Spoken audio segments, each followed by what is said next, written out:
ये कहानी एक 12 साल के लड़के की है जो अपनी सौतेली माँ के साथ रिलेशन बनाना चाहता है। हेलो दोस्तों, आज मैं बताने वाला हूँ 1972 में आई मूवी व्हाट द पीपर सो।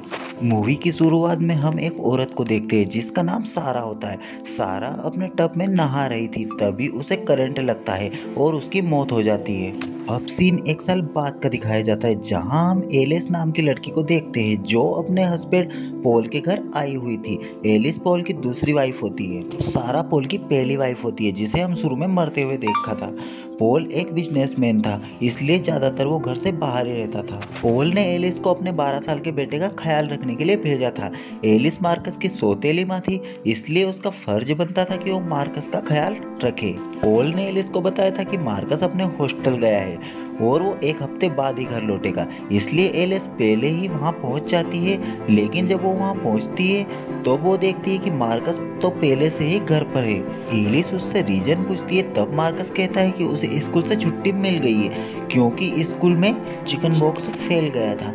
तो एलिस उस पर यकीन कर लेती है, पर उसे ये थोड़ा अजीब लग रहा था क्योंकि मार्कस उम्र में भले ही छोटा था पर वो बातें बड़े लोगों की तरह करता था। अगली सुबह एलिस को पॉल का कॉल आता है और पॉल मार्कस से बात करना चाहता था। तभी एलिस मार्कस को फोन दे देती है। उस वक्त मार्कस टब में नहा रहा था। वो पॉल से बात करने लगता है। उसकी बात खत्म होने के बाद जब एलिस पॉल से बात कर रही थी तब मार्कस एलिस के पास आता है और उसे गंदे तरीके से छूने लगता है। मार्कस को ऐसा देखकर एलिस उस पर गुस्सा करती है पर वो उसे बिना कुछ कहे वहां से चली जाती है। और जैसे जैसे टाइम बीतता जाता है हमें पता चलता है कि मार्कस एक बिगड़ा हुआ लड़का है और साथ ही उसके कोई दोस्त भी नहीं है। वो अपनी सौतेली माँ को गलत नजरों से देखता है जबकि एलिस उसका ख्याल रखने में कोई कसर नहीं छोड़ती। कुछ दिनों बाद पॉल अपना काम खत्म करके वापस आ रहा था, तभी मार्कस और एलिस पॉल को लेने एयरपोर्ट जाते। तब वो कार लेकर घर आ रहे थे तब पॉल एलिस को छूने लगता है जिससे एलिस का ध्यान हट जाता है और उनका एक्सीडेंट होते होते बच जाता है। घर आने के बाद एलिस और पॉल रिलेशन बनाते और मार्कस बाहर खेल रहा था। उस रात डिनर करने के लिए एक होटल में जाते जहां पॉल एलिस से पूछता है कि क्या तुमने मेरी तिजोरी से पैसे निकाले थे। तभी एलिस कहती है कि नहीं, मार्कस ने निकाले थे उस टैक्सी वाले को देने के लिए। लेकिन मार्कस कहता है कि मैंने तो सिर्फ 5 पैसे निकाले थे। तभी एलिस कहती है कि तुमने खुद मुझे बता रहे थे कि मैंने डेट के सारे पैसे निकाल लिए। तभी मार्कस कहता है कि मैंने तो ऐसा कहा ही नहीं। कुल मिला के सारे पैसे का इल्जाम एलिस पर पड़ता है, इसलिए जब वो घर आते हैं तब एलिस मार्कस का रूम चेक करती है। उस रूम में उसे पैसे तो नहीं मिलते, एक लेटर मिलता है जो फटा हुआ था। एक दिन मार्कस और पॉल स्विमिंग कर रहे थे तब मार्कस पॉल को बताता है कि एलिस मेरा जरा भी ख्याल नहीं रखती और साथ ही ये भी कहता है कि वो मुझे जरा भी पसंद नहीं करती। उसकी सारी बातें एलिस सुन रही थी। वहीं पॉल भी मार्कस की बातों पर ज्यादा ध्यान नहीं देता क्योंकि मार्कस एक बच्चा है। मार्कस पॉल को ये भी कहता है कि एलिस ने मेरे रूम की तलाशी भी ली थी। पॉल इसके बारे में एलिस से पूछता है पर वो कुछ नहीं बताती।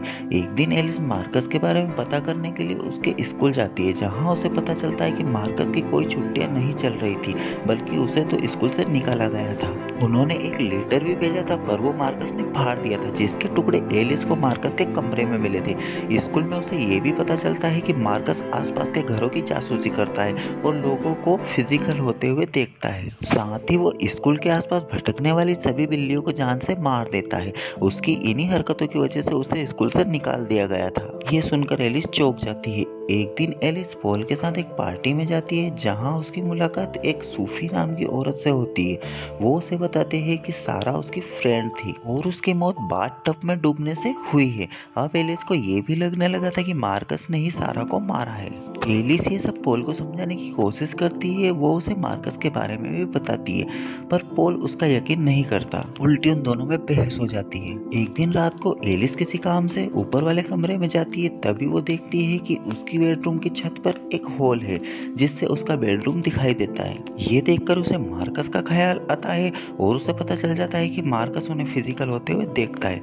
इसलिए एलिस मार्कस के पास जाती है और उससे पूछती है कि वो उन दोनों को क्यों देखता है। तब मार्कस बोलता है कि उसे ये सब अच्छा लगता है। एलिस उससे पूछती है कि क्या वो सारा को भी इसी तरह देखता था। तब मार्कस कहता है कि सारा तुम्हारी तरह सुंदर नहीं थी और एलिस मार्कस से पूछती है कि सारा की मौत कैसे हुई। तब मार्कस कहता है कि उसे एक दिल का दौरा पड़ा था। इस बात पर एलिस उसे कहती है कि तुम झूठ बोल रहे हो, उसकी मौत करंट लगने से हुई थी। एलिस उसे कहती है कि तुम बहुत कुछ जानते हो पर बता नहीं रहे हो। ये सुनकर मार्कस कहता है कि मैं तुम्हें क्यों बताऊं, मुझे क्या मिलेगा। तब एलिस उसे पैसे ऑफर करती है पर वो पैसे लेने से मना कर देता है और कहता है कि उसे एलिस चाहिए।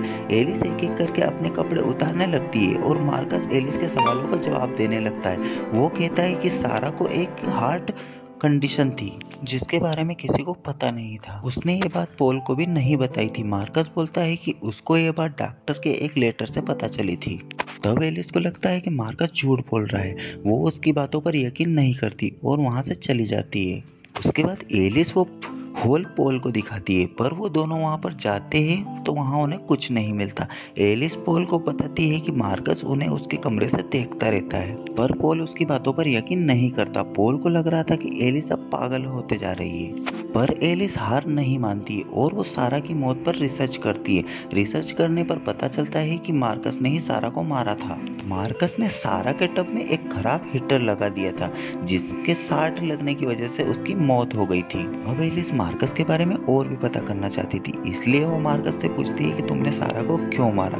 तब मार्कस कहता है कि सारा उसे जरा भी पसंद नहीं करती थी, साथ ही उसे लोगों को परेशान करने में बहुत मजा आता है। वो एलिस से कहता है कि अब तुम्हारी बारी है। ये सुनकर एलिस मेंटली डिस्टर्ब हो जाती है। उसे समझ नहीं आ रहा था कि अब वो क्या करे क्योंकि उसकी बातों पर कोई यकीन नहीं कर रहा था और पॉल को भी लगने लगा था कि एलिस अब पागल हो गई है। उसके बाद एलिस की हालत इतनी खराब हो जाती है कि उसे मेंटल हॉस्पिटल में रखा जाता है। कुछ दिनों बाद जब एलिस ठीक हो जाती है तब उसे घर छोड़ दिया जाता है और कुछ दिन आराम करने के बाद एक दिन ये तीनों पार्क में घूम रहे थे। तब पॉल और एलिस बात कर रहे थे। मार्कस अपने डॉग के साथ खेल रहा था। कुछ देर बाद एलिस और मार्कस मिलते हैं और सारा की मौत पर बात करने लगते हैं। मार्कस एलिस से कहता है कि अब वो उसे नहीं मारेगा क्योंकि अब वो उसे पसंद करने लगा है। एलिस भी उसके साथ अजीब अजीब बातें कर रही थी। वो मार्कस को कहती है कि हम पॉल को मारकर कहीं दूर चले जाएंगे। उस वक्त एलिस मार्कस को एक किस भी करती है। उसके बाद एलिस को रोड पर तेजी से आती हुई एक कार दिखाई देती है। ये देखकर एलिस उस डॉग की टॉग को रोड पर फेंकती है। जब डॉग उस टॉग को लेने जाता है तो मार्कस भी डॉग को बचाने रोड पे जाता है। तब उस कार से मार्कस का एक्सीडेंट हो जाता है और उसकी मौत हो जाती है और एलिस मार्कस की बॉडी देखकर मुस्कुराती है क्योंकि अब वो आजाद थी। इसी के साथ ये मूवी यहीं पर खत्म हो जाती है।